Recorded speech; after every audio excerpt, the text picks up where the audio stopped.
नमस्कार, हमारा उत्तराखंड लेकर मैं हूं आपके साथ संदीप रंजन सरकार। उत्तराखंड पुलिस के डीजीपी अशोक कुमार ने मंगलौर कोतवाली का निरीक्षण किया। उन्होंने अधीनस्थों को अच्छे आचरण के साथ लोगों की समस्याओं के समाधान के निर्देश दिए हैं। साथ ही पीड़ितों को न्याय दिलवाने की बात भी कही है। निरीक्षण के दौरान उन्होंने दस्तावेज भी खंगाले। मंगलौर कोतवाली पहुंचे डीजीपी अशोक कुमार को सबसे पहले सलामी दी गई और इसके बाद उन्होंने कोतवाली में उप निरीक्षक विवेचना के लिए बनाए गए कक्ष का लोकार्पण किया। वहीं डीजीपी अशोक कुमार ने अभिलेखकों को जांचने परखने के बाद अभिलेखों की संख्या और रखरखाव की जानकारी ली और अभिलेखों को ऑनलाइन करने का भी निर्देश दिया गया। निरीक्षण के दौरान डीजीपी अशोक कुमार महिला केंद्र में पहुंचे और कर्मियों के लिए बने आवासों का भी निरीक्षण किया। वहीं डीजीपी ने नशे के खिलाफ हस्ताक्षर अभियान की शुरुआत भी की।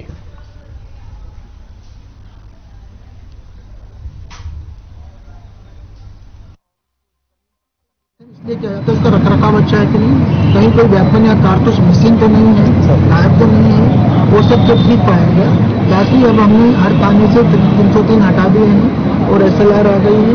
और जो सिटी एरिया का है पेट्रोलिंग, उसके लिए हमने सब जगह पे पिस्टल्स बढ़ा रहे हैं, तो यहाँ पे भी बढ़ाई जाएगी। और जो बॉडी प्रोटेक्टर वगैरह उसकी थोड़ी कमी है, उसकी संख्या बढ़ाई जाएगी।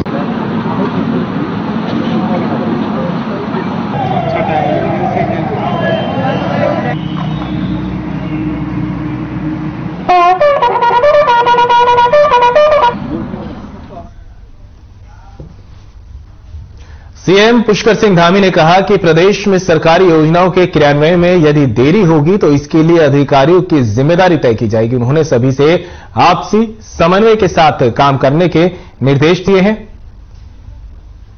आपको बता दें, यहां पर मीटिंग के दौरान उन्होंने ये बात कही थी।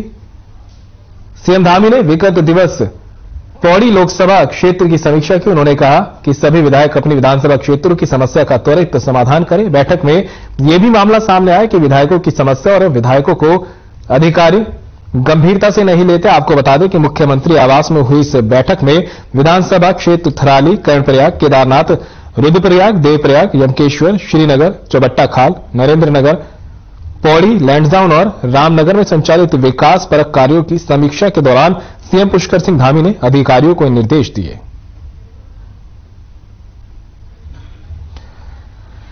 सीएम पुष्कर सिंह धामी ने बैठक के दौरान सीधे तौर पर निर्देश दिए हैं कि सरकारी योजनाओं के क्रियान्वयन में अगर देरी किसी तरह से होती है तो इसके लिए अधिकारी जिम्मेदार होंगे और उनकी जिम्मेदारी तय की जाएगी। उन्होंने सभी से आपसी समन्वय से समस्याओं के समाधान की बात भी कही है। बता दें कि सीएम धामी ने पौड़ी लोकसभा क्षेत्र की समस्या समीक्षा की। उन्होंने कहा कि सभी विधायक अपनी विधानसभा क्षेत्रों की समस्याओं का त्वरित समाधान करें। बैठक में यह भी मामला सामने आया कि विधायकों की समस्या और विधायकों को अधिकारी गंभीरता से नहीं लेते हैं। इसको लेकर अधिकारियों को भी सीएम पुष्कर सिंह धामी ने निर्देश दिए हैं।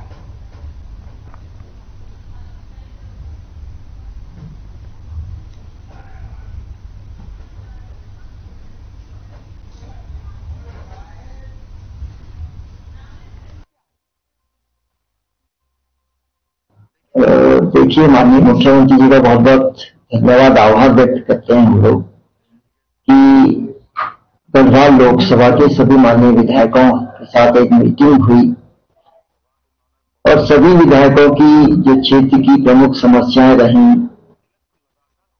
उन पर बात हुई।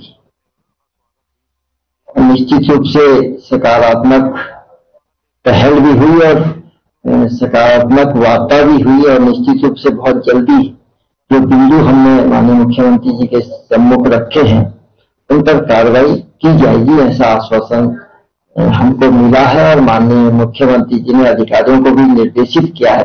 अधिकारी हो सकता है किसी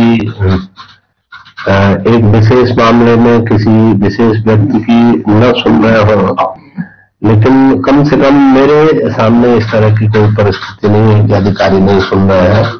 जो सुनने लायक बात होती है उसको उनको सुनना ही होता है और सुन भी रहे। भराड़ी संघ में जो सत्र होने जा रहा है उसमें विपक्ष हमेशा कहता था कि ये सिर्फ ओनली बात करते हैं लेकिन करते नहीं है, लेकिन भारतीय जनता पार्टी ने इस चीज को करके दिखा दिया। हमारे प्रदेश के यशस्वी मुख्यमंत्री जी ने ये करके दिखाया कि भराड़ी संघ में एक विस्तृत सत्र होगा जिसमें प्रदेश हित में जितनी भी नीतियां होगी, यहाँ के प्रदेश हित में जितने भी जन सरोकार के मुद्दे होंगे उनको वहां पे उसकी चर्चा होगी, विस्तृत रूप से चर्चा होगी। और मैं इसके लिए मैं अपने प्रदेश के यशस्वी मुख्यमंत्री जी का तहे दिल से धन्यवाद करता हूं। वही मुद्दों की बात, हमारे जो प्रदेश के मेरे जो विधानसभा क्षेत्र है एक समस्याओं से रही है।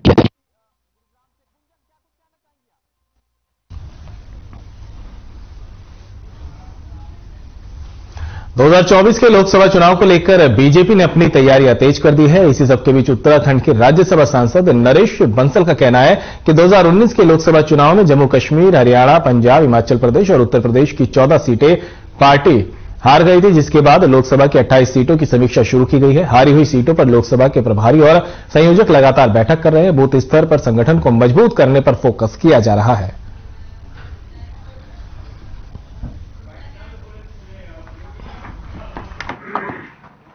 पूरे देश भर में लगभग 150 सीटें ऐसी छाटी हैं जिन पर विशेष फोकस की जरूरत है, जो हम 2019 में जीते नहीं थे।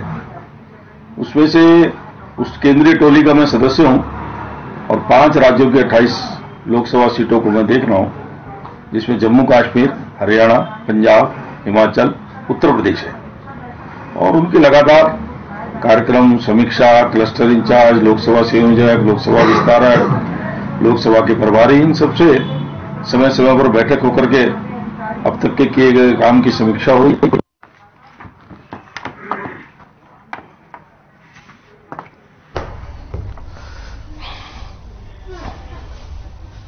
देहरादून के भंडारी बाग में एक बुजुर्ग महिला की गला रेतकर हत्या कर दी गई, जिसके बाद क्षेत्र में सनसनी फैल गई है। फिलहाल पुलिस तथ्यों की जांच में जुट गई है, जिससे घटना का खुलासा हो सके। हालांकि बुजुर्ग की हत्या के पीछे लूट की आशंका बताई जा रही है। वहीं मामले पर पुलिस अधिकारी महिला मकान में अकेली रहती थी। महिला की 3 बेटियां हैं जो देहरादून के वसंत विहार में रहती है। घर के अंदर अलमारी का सारा सामान बिखरा था। पुलिस जांच में जुटी है और सभी तत्वों की बारीकी से पड़ताल की जा रही है, जिससे घटना का खुलासा हो सके।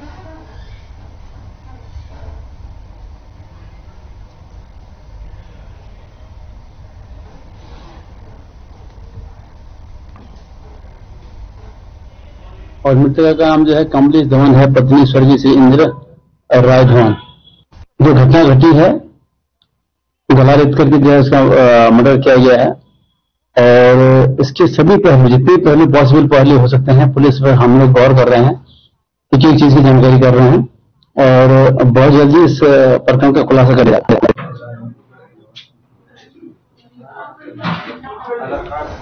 आधार कार्ड चाहिए ना।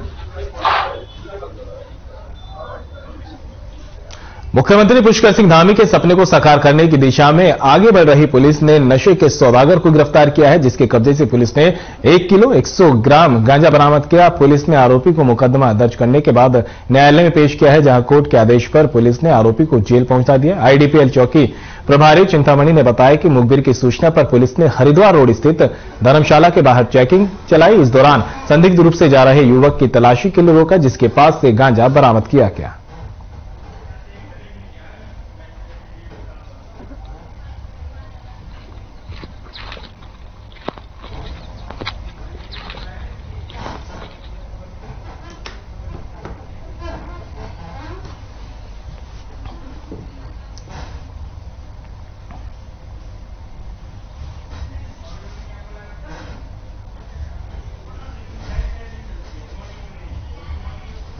मुख्यमंत्री पुष्कर सिंह धामी 1 दिवसीय भ्रमण के लिए चंपावत आ रहे हैं, जहां जानकारी देते हुए उपजिलाधिकारी सुंदर सिंह ने बताया कि मुख्यमंत्री 4 मार्च को बनबसा पहुंचेंगे और होली मिलन कार्यक्रम में प्रतिभाग करेंगे। उसके बाद सीएम धामी टनकपुर होली में मिलन कार्यक्रम में प्रतिभाग भी करेंगे।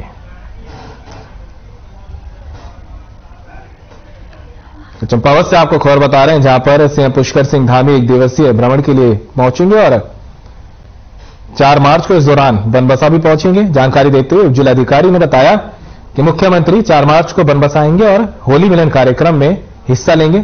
उसके बाद सीएम धामी टनकपुर में होली मिलन कार्यक्रम में प्रतिभाग करने पहुंचेंगे।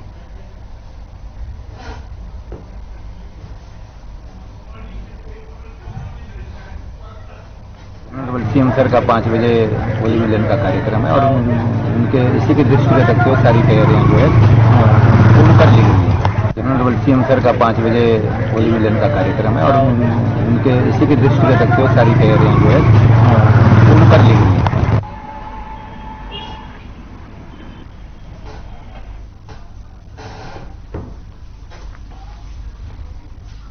टनकपुर में 28 फरवरी को डूबे 2 बच्चों के शवों को आज एसडीआरएफ ने बरामद कर लिया है। ये दोनों बच्चे शारदा नदी में डूब गए थे। 5 दिनों से गोताखोरों की टीम इन बच्चों की तलाश में आसपास के इलाकों में सर्च कर रही थी। बीते 28 फरवरी को एसडीआरएफ के पास एक फोन कॉल के माध्यम से सूचना मिली थी कि शारदा नदी में नहा रहे 2 बच्चे अचानक पानी की गहराई में कहीं गायब हो गए। एसडीआरएफ और मौके पर पहुंचे पुलिस ने आसपास के लोगों से पूछताछ की तो मालूम हुआ कि दोनों बच्चों के नाम अमित कश्यप और अंकित कुमार हैं।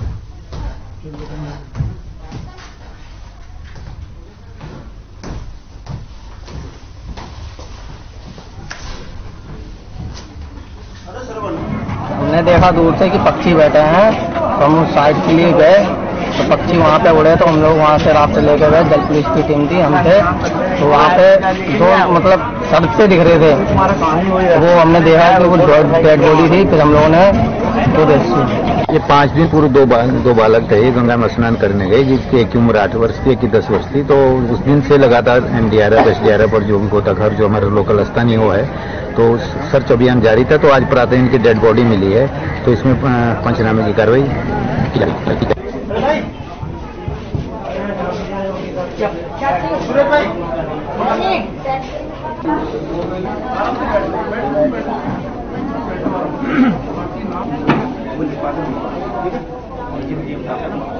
सोच समझ के बताओ और तुम्हारा मगर उसके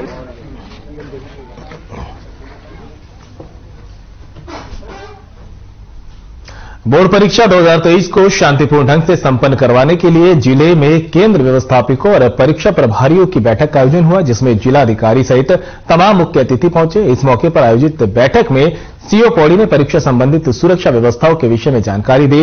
वहीं जिला शिक्षा अधिकारी माध्यमिक रामेंद्र कुशवाहा ने परीक्षा शांतिपूर्वक संचालित और संपन्न करने के दिशा निर्देश यहां पर दिए हैं।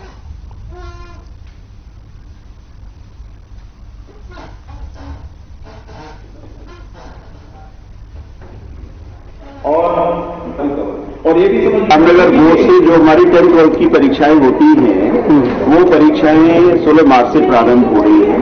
हमारे जनपद में 10th क्लास में 8,360 परीक्षार्थी हैं, 12th में 9,688 परीक्षार्थी हैं। इस प्रकार से कुल मिलाकर 18,048 परीक्षार्थी हैं और कुल मिलाकर 136 केंद्र बनाए गए हैं।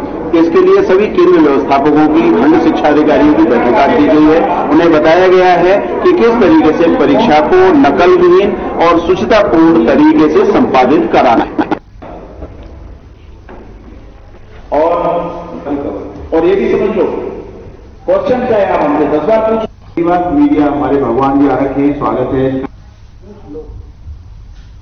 होली के दिन शराब पीकर हुड़दंग करना अब तो भारी पड़ सकता है। बता दें पुलिस चौक चौराहों पर तैनात होकर हुड़दंग करने वालों पर अपनी नजर रखेगी। इस सबके बीच सीओ डीसी डोंडियाल ने कोतवाली परिसर में शहर के जनप्रतिनिधियों के साथ बैठक की और होली को शांतिपूर्ण तरीके से संपन्न कराने के लिए जनप्रतिनिधियों से सहयोग मांगा। साथ ही अपने अपने क्षेत्रों में लोगों से आपसी प्यार और सौहार्द के साथ होली मनाने की अपील की।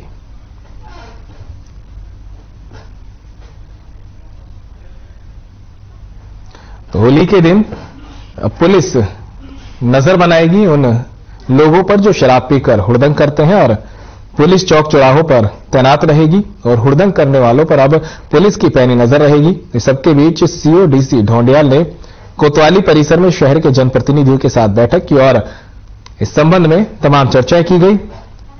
साथ ही होली को शांतिपूर्ण तरीके से संपन्न कराने को लेकर जनप्रतिनिधियों से सहयोग भी मांगा गया।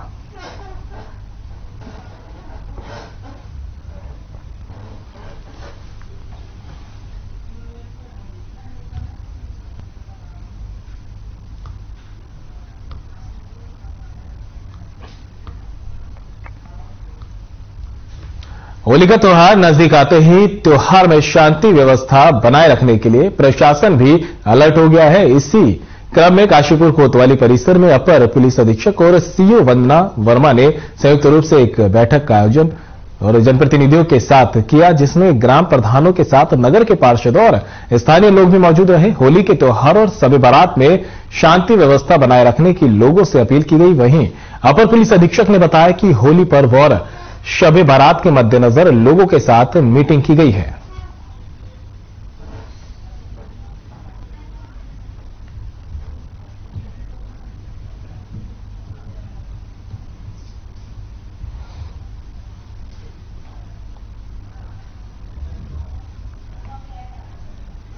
और हमारे पत्रकार बंधु शांति कमेटी की मीटिंग ली गई, जिसमें सभी संप्रदायों, सभी धर्मों के लोग उपस्थित थे।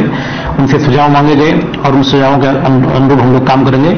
वरिष्ठ पुलिस अधीक्षक महोदय के द्वारा हमें पर्याप्त पुलिस बल दिया गया है, पीएच दी गई है और हम अपने सीमित साधनों से जितना भी हमारे पास पुलिस बल है, हम सब जगह पुलिस बल का प्रयोग करेंगे, उनकी ड्यूटियां लगवाएंगे। क्योंकि दोनों त्योहार, शब बारात का भी और होली का त्योहार लगभग एक ही दिन आ रहा है, तो उन दोनों त्योहारों के मद्देनजर शांतिपूर्ण ढंग से दोनों त्योहार ये तो भी बहुत ज्यादा चलन है। वो क्या करते हैं कि आपस में जो है एक दूसरे के परिवार के फुल टाइम पर दोनों के लिए, दोनों समाजों के लिए पहले मेरे भाइयों ने कह दी है। प्रथम ये पहले होली की शुभकामना। समाज के सरोकार रखने वाले मौजूद लोग और हमारे पत्रकार बंधु। उत्तराखंड में हर साल त्योहारी सीजन में मिलावट खोरी के खिलाफ अभियान यहां पर चलाया जाता है और जिसमें बड़े स्तर पर मिलावट के मामले सामने आते हैं। इसी सबके बीच मामले पर आयुक्त खाद्य संरक्षा और औषधि प्रशासन डॉक्टर आर राजेश कुमार ने बताया, होली पर्व के मद्देनजर राज्य भर में बड़े स्तर पर अभियान चलाया जा रहा है। इसमें फूड सेफ्टी विभाग के साथ ही नगर निगम और पुलिस प्रशासन की टीमों को भी शामिल किया गया है। मिलावट करने वाले लोगों के खिलाफ कठोर से कठोर कदम उठाने में जिला में व्यापक स्तर पर डिक्वा ऑपरेशन, इन्फोर्समेंट और सर्विलांस की कार्रवाई करने के निर्देश अधिकारियों को दिए गए। वहीं मामले पर ओपी जोशी ने बताया कि मिलावट रोकने के लिए खाद्य सुरक्षा विभाग लगातार छापेमारी कर रहा है। इसी के साथ जिला खाद्य प्रशासन कई जगह अभी तक छापे मार चुका है। जिन दुकानों पर छापे मारे हैं उन दुकानों के सैंपल लैब में टेस्टिंग के लिए भेज दिए गए हैं।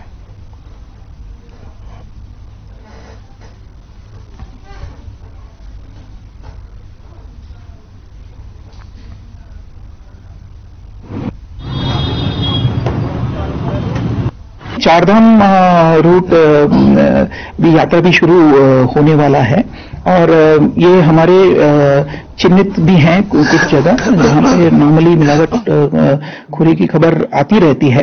तो इस बार कैंपेन, जैसे मैंने अभी कहा, जो हम नॉर्मल फेस्टिवल्स के दौरान भी जो फॉलो करेंगे, हमारा कैंपेन इंटीग्रेटेड रहेगा सबके साथ मिलके और हम इंफॉर्मेशन का आदान प्रदान भी करेंगे दूसरे डिपार्टमेंट के साथ। होली का जो अभियान है, इसमें हम लोगों ने यहाँ जनपद देहरादून से जो 56 सैंपल्स जो हमने लैब में अभी भेजे हैं, उसमें जैसे मावे के है, दूध के है, ऑयल के है और स्वीट्स के है। विशेषकर जो होली में क्योंकि इसकी ज्यादा डिमांड होती है, तो इन्हीं के हम लोगों ने सैंपल भेजे हैं और लैब से हमें जो है जो रिपोर्ट आएगी वो 14 दिन के भीतर आ जाएगी और उसके रिपोर्ट के आधार पर फिर उसमें हम आगे कार्रवाई करेंगे।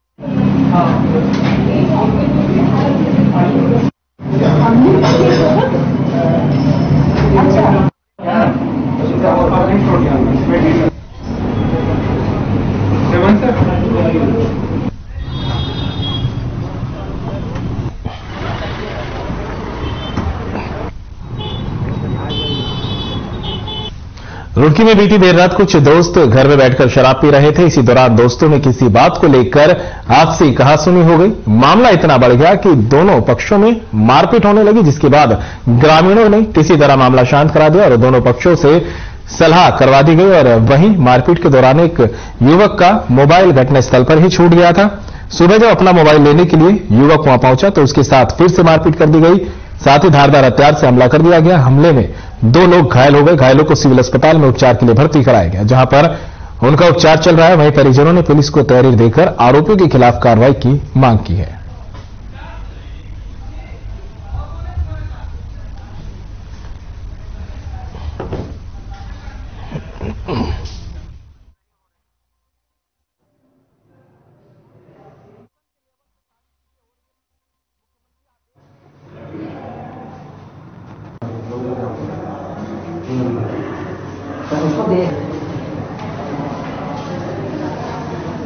लगेगा कि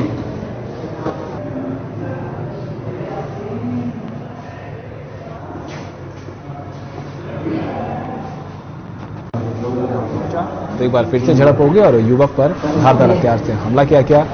इस हमले में 2 युवक घायल हो गए हैं, जिन्हें अस्पताल पहुंचाया गया और अस्पताल में जिनका इलाज जारी है। ये रुड़की की तस्वीरें आपको दिखा रहे हैं, जहां पर शराब पीने के दौरान पहले तो आपसी कहासुनी हुई और उसके बाद मामला शांत कराने पर लोग घर भी चले गए। लेकिन अगले दिन फिर दोबारा से जब युवक अपना छूटा हुआ मोबाइल घटनास्थल से लेने पहुंचा तो फिर से कहासुनी होने लगी और इस दौरान युवक पर धारदार हथियार से हमला भी कर दिया गया। इस हमले में 2 लोग घायल हुए हैं, जिन्हें इलाज के लिए अस्पताल में भर्ती कराया गया है।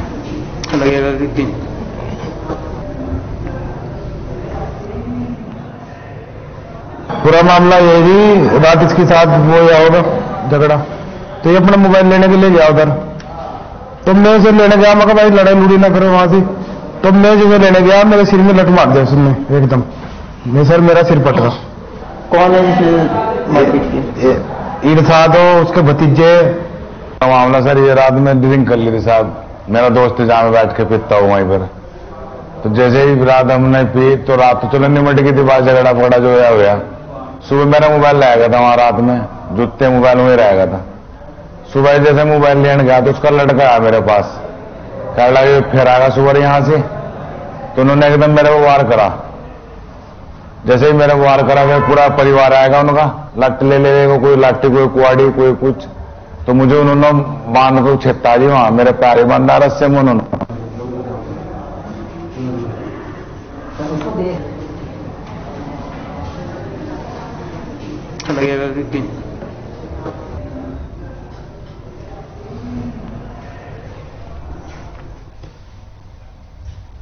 रुड़की के भगवानपुर थाना प्रांगण में शनिवार दोपहर जनसंवाद कार्यक्रम में उत्तराखंड के डीजीपी अशोक कुमार पहुंचे, जहां पर उन्होंने जनता की समस्याओं को सुना। कार्यक्रम में लोगों ने कल्लेर इलाके में जल चौकी बनाए जाने की मांग भी की। इसके अलावा जनता ने डीजीपी को दर्जनों रुड़की क्षेत्र की समस्याओं से भी अवगत कराया, जिसमें लोगों ने हाईवे पर होने वाले एक्सीडेंट के बारे में जानकारी दी।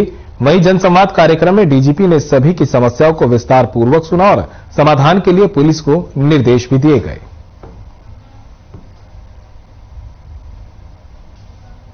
वहाँ समाधान हो सका है, फिर भी ग्राउंड लेवल पर आने से कुछ नहीं जो आम आदमी उम्मीद करता है पुलिस। आज काफी ओपनली जनसंवाद हुआ और बहुत सारी पब्लिक आई, आपने भी देखा, और बहुत सारे मुद्दे थे। कई जगह पे पब्लिक चौकियां खुलवाना चाहती है, किरान किलर में फायर स्टेशन खुलवाना चाहते हैं, नारसन में थाना खुलवाना चाहते हैं, तो वो सब कुछ मुद्दे हैं। उसके अलावा जो बाकी मुद्दे, कुछ नशे के बारे में, कुछ साइबर क्राइम के बारे में, कुछ ट्रैफिक से संबंधित भी बहुत से मुद्दे आए, तो सभी के लिए हमने एसएसपी साहब जहाँ के जो हैं बेस्ट पॉसिबल जो उसके वो होंगे सोल्यूशन, उसका वो समाधान करेंगे। फिर भी ग्राउंड लेवल पर आने से कुछ नहीं जो आम आदमी उम्मीद करता है पुलिस से, फिर भी ग्राउंड लेवल पर आने से कुछ नहीं, जिससे काफी औद्योगिक क्षेत्र के जो लोग बार बार आ रहे हैं। और फिलहाल इस बुलेटिन में इतना ही, दीजिए इजाजत, नमस्कार।